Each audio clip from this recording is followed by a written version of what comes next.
Halo semuanya, di video ini kita masih melanjutkan mengenai pembahasan perlakuan panas pada material non-ferrous. Dan kali ini kita akan fokus di material titanium dan paduannya. Mari kita lihat bersama. Titanium juga sering digunakan di dunia industri, terutama karena dia memiliki berat yang relatif lebih ringan, ya.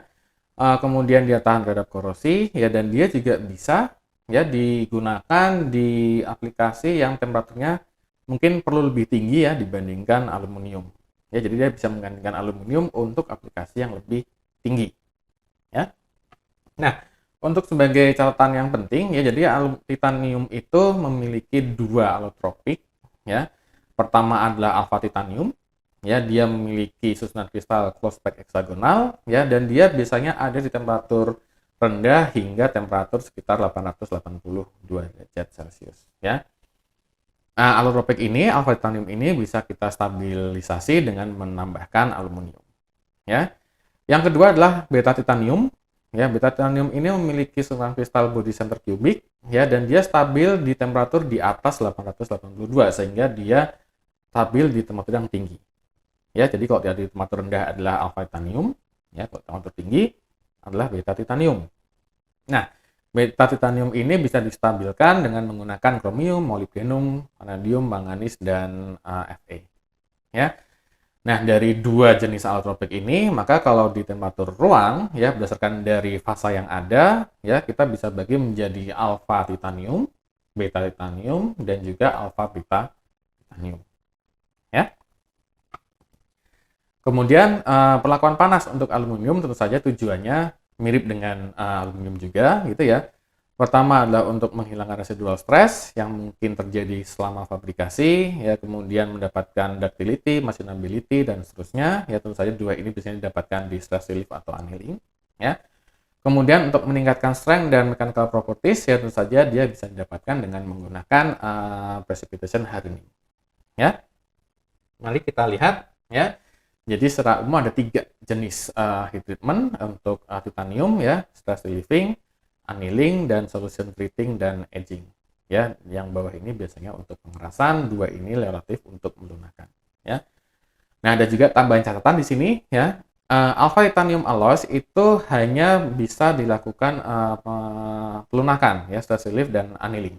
Ya, jadi untuk peningkatan kekerasan atau kekuatan tidak bisa kita lakukan di alpha titanium. Ya. Tetapi beta titanium dan alpha titanium, beta titanium dan alpha beta titanium dia respon terhadap heat treatment ya, terutama untuk pengerasan, sehingga kita bisa lakukan edging ya untuk alpha dan beta titanium ya untuk meningkatkan kekuatan. Ya. Kita akan lihat sedikit satu persatu ya. Pertama stress relief ya, tentu saja sesuai namanya dia dilakukan untuk menghilangkan ya stres yang ada ya, untuk menghilangkan atau minimize stres yang ada setelah cold working atau hot forging ya. Komponen bisa didinginkan setelah stress relieving dengan menggunakan slow cooling ya. Di sini bisa dilihat tabelnya ya, beberapa jenis paduan, range temperatur untuk annealing, dan juga durasi yang disarankan untuk annealing ya, untuk stress relieving maksud saya ya. Kemudian yang kedua adalah annealing. Ya, annealing itu untuk meningkatkan fracture toughness, ductility, dan dimensional stability. Ya, di sini ada beberapa pembagian ya mengenai jenis annealing. Ya, pertama adalah mill annealing. Ya, di sini adalah untuk general purpose. Ya, dia dilakukan di low temperature. Ya, duplex dan triplex annealing di temperatur yang agak lebih tinggi dan durasinya juga lebih lama. Ya, dia untuk memodifikasi fasa untuk mengimprove dari creep resistance. Ya. Terakhir adalah biasanya dia temperaturnya agak lebih tinggi lagi dan durasinya lebih lama lagi, adalah recalcitrant annealing dan beta annealing ya. Dia digunakan untuk mengimprove yaitu meningkatkan fracture toughness dalam material ya. Dalam semua annealing ini ya, itu didinginkan baik di udara atau di dalam furnace ya. Oke. Yang berikutnya adalah solution treating dan edging. Ya, tadi seperti yang sudah disampaikan di awal bahwa alpha titanium itu tidak bisa dikeraskan, tapi beta dan alpha beta aluminium titanium itu bisa kita solution treatment dan edging. Ya.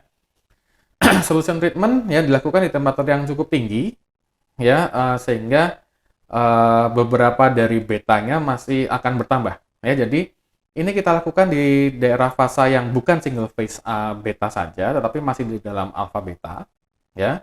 Tapi di temperatur tinggi ini rasio dari beta akan meningkat, ya, karena tadi di awal sudah disebutkan bahwa beta titanium itu lebih stabil di temperatur tinggi, ya. Nah, eh, kita harus mengontrol ya temperatur waktu solution handling ini, solution treatment ini, ya, supaya tidak terlalu tinggi sehingga masuk ke dalam satu phase beta saja. Jadi masih dalam phase alpha beta, ya. Nah, setelah kita solution treatment ya, alpha beta titanium ini kita quenching ke air, ya, atau juga bisa di dalam 5% brine atau caustic soda solution, ya. Quenching ini ya dilakukan untuk menghindari adanya dekomposisi dari beta fase tadi yang meningkat, ya. Jadi ingat bahwa di solution treatment beta fase akan meningkat, ya, bertambah, ya. Nah, kita quenching supaya tambahan tadi si beta fase tidak terdekomposisi, ya. Kemudian setelah quenching kita bisa aging titaniumnya di sekitar 430 sampai 650, ya. Dan sewaktu aging ini ya beta fase tadi ada yang terdekomposisi, ya. Tadi terdekomposisi sehingga dia akan menghasilkan suatu partikel yang jauh lebih uniform dan lebih kecil, ya, sehingga dia bisa meningkatkan kekuatan dari titanium itu, ya. Jadi hanya untuk yang beta dan alpha beta titanium yang bisa kita keraskan menggunakan solution treatment and aging, ya, sedangkan untuk yang alpha titanium hanya kita bisa lunakan menggunakan annealing atau stress relieving, ya. Baik, mungkin sampai sini untuk video mengenai perlakuan panas di titanium, ya. Semoga bisa menambah pengetahuan kita mengenai titanium dan perlakuan panas itu sendiri, ya. Baik, sampai jumpa di lain video.